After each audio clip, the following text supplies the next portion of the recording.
Go. Time. Go. All right, last we have Eric Ferrell doing a 6-minute thermo talk. Hey, I'm Eric Ferrell. I'm going to talk to you all about cooling towers because they're near and dear to my heart because I work with them pretty much every day. So a little bit of background. They are a specialized type of heat exchanger that between the air and water, and it's a very special type because the air and water come into direct contact. They're not divided by a wall of any sort. They're mainly used in chilled water air conditioning loops in big commercial uses or industrial facilities. They can also be used to cool water in industry like power plants and refineries that need the water cooled down to keep efficiency up. Two main types, cross flow and counter flow. I'll get more on those later. There's also package units that come from the factory, pre-built, ready to go, and then they have ones that are field erected out on the site. The cooling happens when water is evaporated, so the water comes through the cooling tower, and then the evaporation of a little bit of the water that comes through is what cools the water down.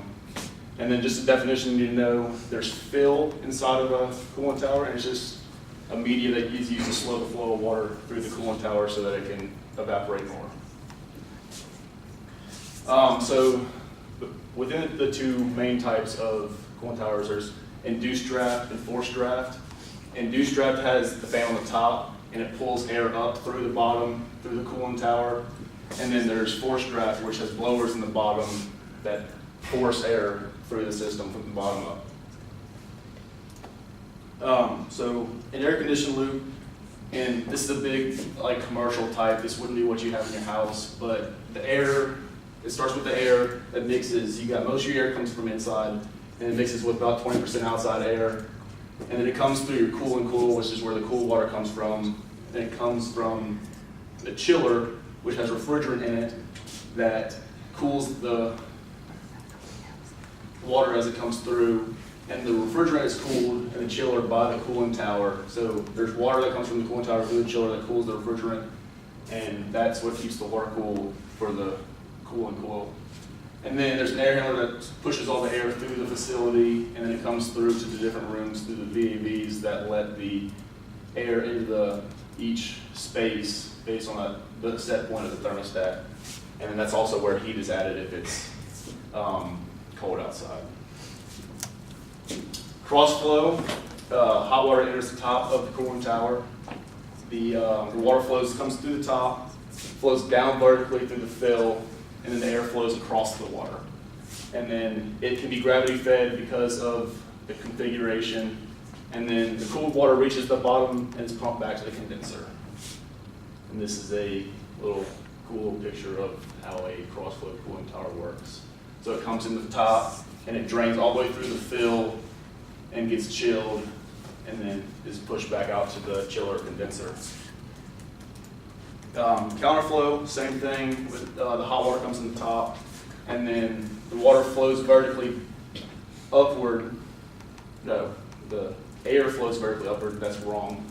And then against the flow of water as the water comes down. It can't be gravity fed because of the way that the air is coming up through it. So if it was gravity fed, the water wouldn't flow.